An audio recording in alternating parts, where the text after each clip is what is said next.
9 U.S. presidents assassinated by globalists. This is Article 7 about the attempted assassination of James Buchanan and the takeover of the United States government before the Civil War. This article is about the attempted assassination of James Buchanan, Jr., the 15th President of the United States, who was in office from 1857 to 1861, just before the Civil War. The premise of this series is that when a president becomes a danger to the agenda of the globalists, those presidents and other leaders have been assassinated. This premise has been further authenticated by a written deathbed confession by Samuel Todd Churchill. The European black nobility were attempting to split and destroy the USA. The plan was for a confederacy composed of the southern states, the Caribbean, Mexico, Central America, and part of South America, and ruled over by an emperor in Mexico, Maximilian I. This territory is called the Golden Circle. A weak and treasonous president, Buchanan helped to lead the nation into a civil war and dumped the crisis into the lap of Abraham Lincoln. Buchanan's vice president, who would take over if he were killed, was a strong Confederate general. The globalists kill even their own agents when it benefits them. First off, let's examine the deathbed confession. William Russell, clipper ship tycoon and opium smuggler in the British China tea trade, had a partner named Caleb Cushing, who was identified as a skull and bones assassin. Together they formed the Skull and Bones Society at Yale University in 1832. The Skull and Bones, or Brotherhood of Death, began as nothing more than a political assassination hit team against those United States politicians who do not fall into line with the House of Rothschild's plan for a bloodline elitist domination and control over the world's economy and natural resources. They kill using a satanic ritual, the killing of the king. The Rothschild name today is likely a cutout, helping to conceal more powerful families with more money and circles within circles of power. The secret New Orleans Mardi Gras Society, called the Mystic Crew of Comus, reorganized the Mardi Gras festivals in the year 1857. It was secretly a chapter of the Skull and Bones. It began as a front for the activities of the ruthless Luciferian Masons, Confederate General Albert Park, British spy Judah Benjamin, and also British spy John Slidell, who became leaders of the Confederacy. The Mardi Gras was a promotion of northern bankers for the purpose of increasing their business profits in New Orleans. The confession was made first by Samuel Todd Churchill, a high-ranked member of this Mardi Gras Society, as he was dying of cancer, to his daughter Mimi L. Eustis, E-U-S-T-I-S, who recorded and later repeated the confession as she died of the same disease. Caleb Cushing and the Skull and Bone agents used arsenic poison and had assassinated Presidents William Henry Harrison and President Zachary Taylor, and had attempted to assassinate President James Buchanan, but Buchanan lived on. The confession goes on.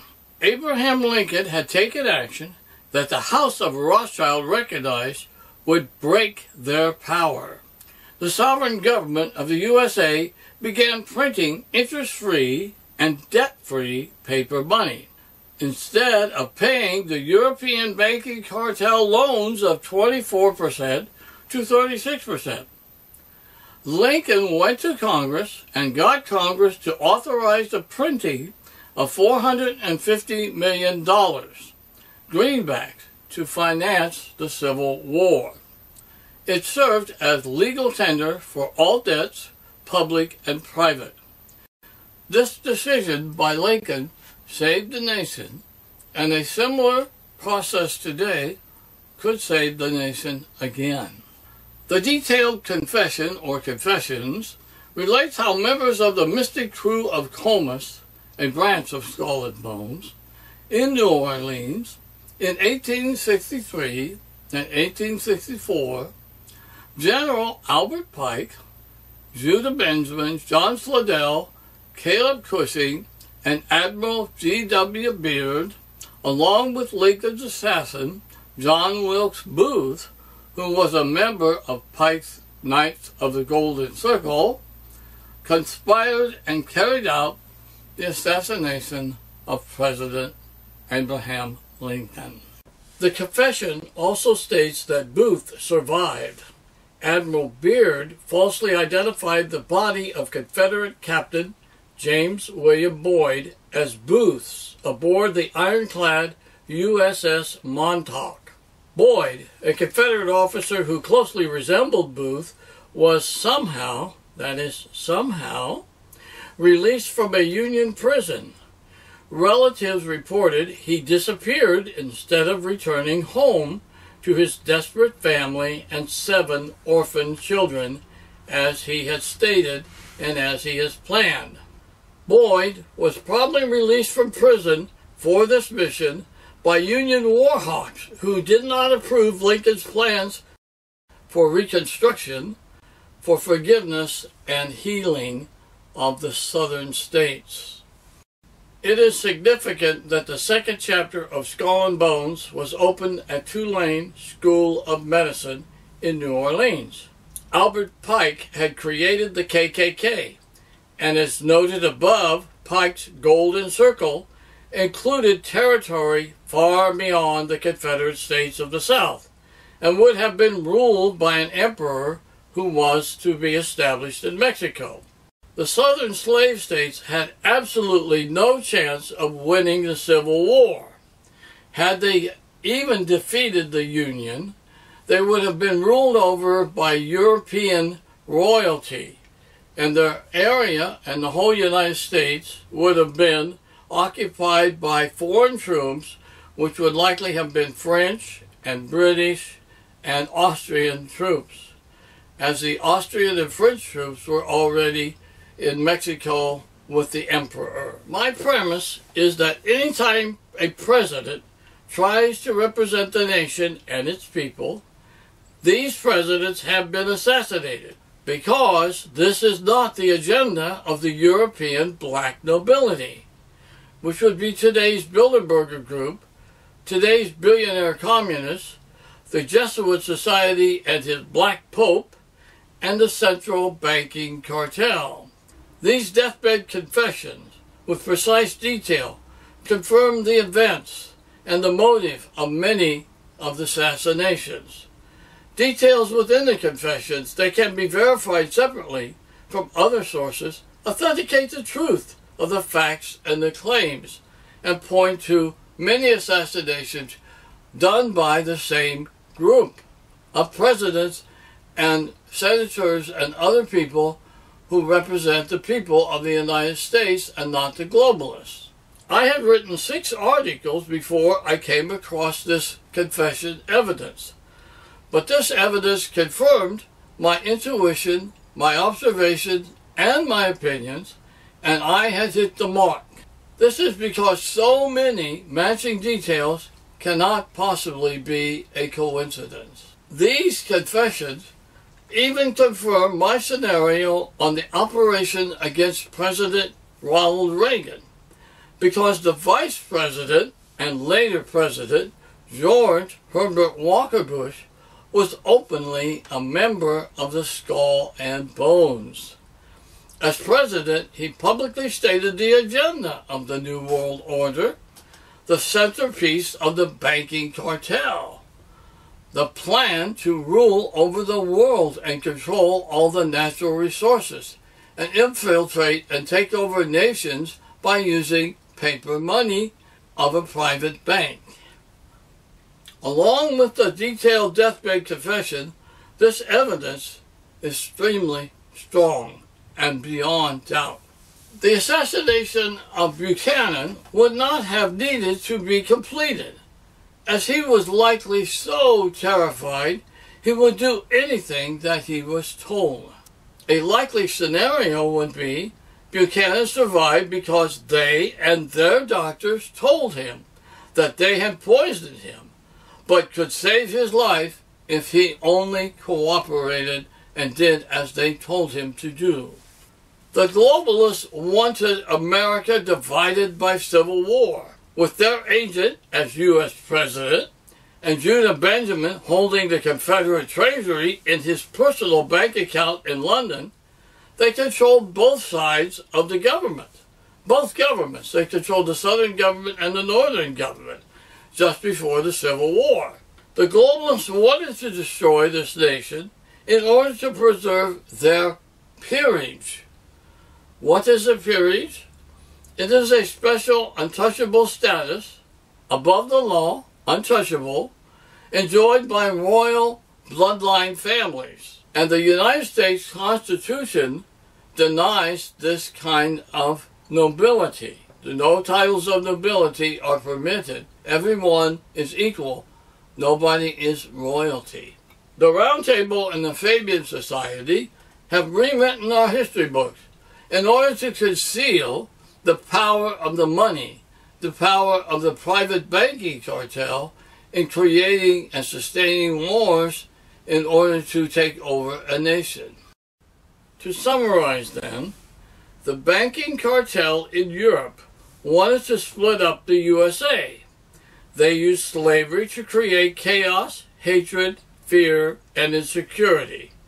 Their goal was to protect their rule by royal titles and to protect it from the equality and freedom under the law that is characteristic of the United States Constitution.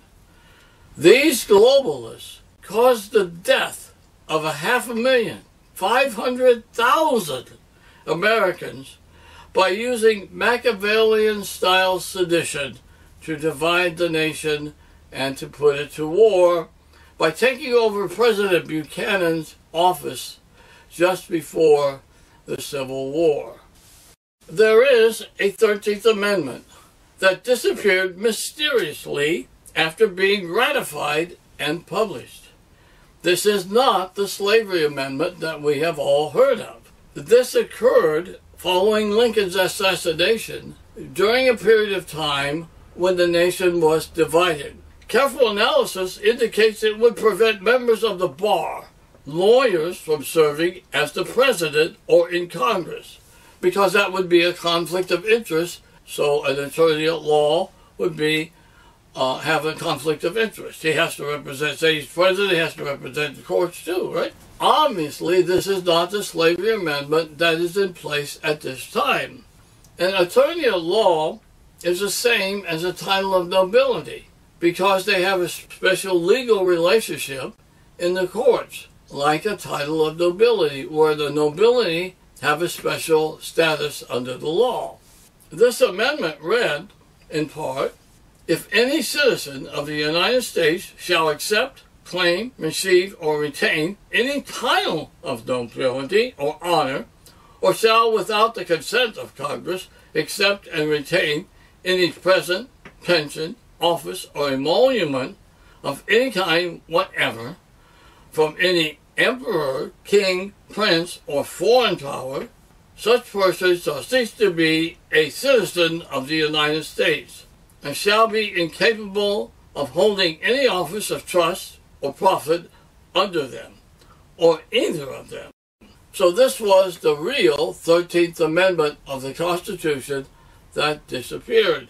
It was ratified and it was published. James Buchanan was blackmailed by the British from the time President Franklin Pierce appointed him as minister to the court of St. James in London. because he was what was called in those days a queer. Today, the word homosexual is used instead. These people carry a heavy load of emotional, mental baggage that is unsafe. Part of the motive for the attempted assassination was that Buchanan's vice president was a strong Confederate Brigadier General, John Campbell Breckinridge, who would have become president had Buchanan died. But actually, maybe he got the power just because they took it over, because they took over the government. After the Battle of Shiloh, Breckinridge was promoted to Major General and later became the Confederate Secretary of War. Very high position. Breckinridge was expelled from the Senate and fled behind Confederate lines when war was finally declared. After the Civil War, he fled to Great Britain. He almost became President of the United States, demonstrating the grave danger even today the nation faces from the cunning and sinister bloodline European globalists. Today, our nation does not defend itself against weapons of sedition. Interesting to note, President Buchanan was a Freemason. He was the master of the Masonic Lodge number 43 in Lancaster, Pennsylvania, and a district deputy Grand Master of the Grand Lodge of Pennsylvania. Masons, go along, get along people that try to imitate Lee Harvey Oswald, you should take note. The globalists kill their own people. Now the assassination. The day after Buchanan arrived at the National Hotel in Washington, D.C., hotel guests began to complain of symptoms of poisoning, inflammation of the intestines, and swollen tongue. The president became quite ill, and he returned to Pennsylvania. After he left, things began to return to normal at the hotel. But when Buchanan returned on March 2nd for his inauguration on March 4th, so did the reports of hotel poisoning. More than 700 hotel guests and inauguration party guests were poisoned. 30 died, among them President Buchanan's own family members. That must have been terrifying for Buchanan. From then on, I would guess, the President of the United States lived in mortal fear for his life. Would he turn the United States over to the Confederacy or these British spies in order to create a civil war and kill thousands upon thousands of American citizens by these tricks, these deceptions? Very interesting question. The European bloodline black nobility do not have a normal conscience or empathy for their victims. This bloodline even includes Vlad the Impaler. He is the real, actually his name is Vlad Dracula, and he is the real Count Dracula, not just the movie version. And he would impale people, put the bodies up on posts like forests of people, in order to indicate what would happen to you if you challenged his power or his wealth. If you challenged his wealth, then he would put you on a post and you could die slow. There is very, very heavy evidence in all the countries in Europe that this European bloodline, was all interrelated by cousins, is plagued with insanity. Buchanan was called a doughface. That is, a northerner with southern sympathies, including the secession from the Union. Although he said it was illegal to secede from the Union, he said going to war to stop it was also illegal. That creates a stalemate that divides the nation. On the other hand, President Zachary Taylor said he would hang disunionists. Taylor died from skull and bones poisoning. Interesting, isn't it? Buchanan supported the idea that slavery could be extended to new territories and states, and was tipped off ahead of time as to the Supreme Court's decision in the Dred Scott case. This case asserted that Congress had no constitutional power to exclude slavery in the territories. Buchanan made a comment, happily a matter of but little practical importance, since the Supreme Court was about to settle it speedily and finally. Such comments delighted the Southerners and incited anger in the North. The Supreme Court decision divided the nation. The extension of slavery should have been permanently outlawed without having to go to war. Slavery was wrong. It should have ended. And if you couldn't end it where it already existed, you could give them time to adjust. One way to demonstrate how the globalists using their infiltration agents and assassination as a tool to take over the nation and to create the Civil War and to kill thousands of Americans, Buchanan pushed for congressional approval of Kansas statehood under the counterfeit pro-slavery Lecompton Constitution. At that time, the anti-slavery settlers organized the government in Topeka, while pro-slavery settlers established a seat of government in Lecompton. For Kansas to be admitted to the statehood, a state constitution had to be submitted to the Congress with the approval of the majority of the residents. This incited extreme violence in the state of Kansas, and that was called Bloody Kansas.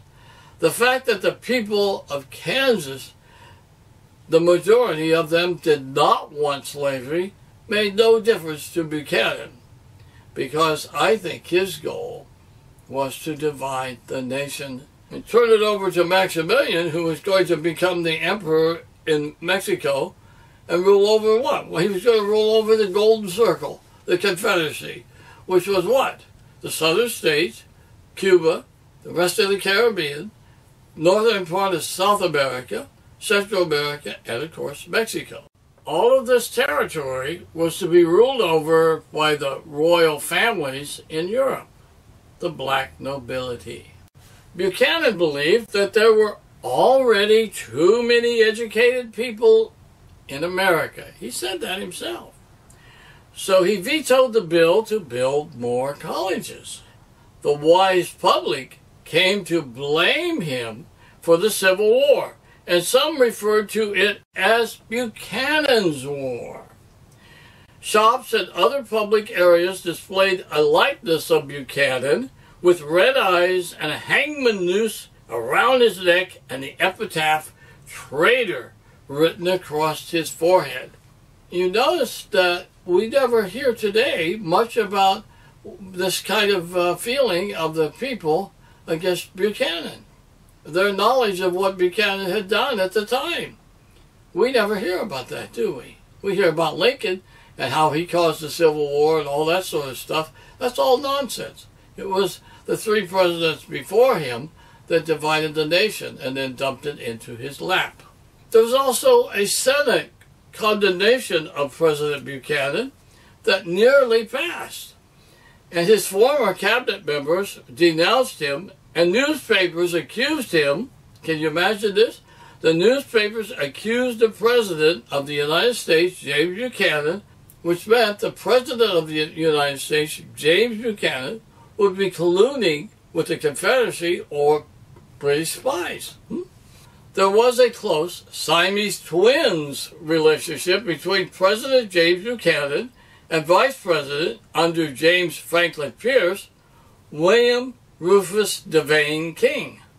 The two men lived together for 23 years until King's death. They always attended parties together, and people noted the closeness. President Andrew Jackson called them Miss Nancy and Aunt Fancy, the former being the 19th century euphemism for effeminate men. Some referred to King as the president's better half. So homosexuality did play a part in dividing the nation and causing the death of 500,000 Americans. So that might be something we might ask a question about. Does this mental state that's created by this conflict between the body and the mind, is that really dangerous or is it not? Because of public attitudes at the time, this homosexuality issue was raw meat for blackmail and made Buchanan an ideal puppet president for the globalist bank cartel plans to split America into separate nations and then to turn it over to the Emperor of Mexico. So after the plan failed and the Civil War was won by the Union, Maximilian and 2 of his generals were executed. That was 1867. The assassination attempt on Buchanan did not end his life. However, it allowed foreign interests to totally control our government from the inside. The result of this takeover is that thousands of American families were destroyed. Brother killing brother, cousin killing cousin. Americans died in the Civil War, and we nearly lost our constitutional freedom forever. Many people see a similarity between today's events and the events of the Civil War. So we want to solve our problems today without getting into a civil war. The ruthless black nobility, paper money private banking cartel, and their rule of the world, their global agenda, is alive and well today. If you have not seen through it yet, this series of videos should be very helpful for you reaching an understanding that many people were assassinated by the same people and for the same motive. This series of articles should also warn you of your own personal danger and the living threat to any elected official who wishes to honestly represent you. And elected officials cannot turn their blind eye or join in with the globalist agenda and expect to win in the end. They and their families will be the first to be put into concentration camps. And they will be put there and taken there and told that this is for their own safety. But is it really their safety? I don't know.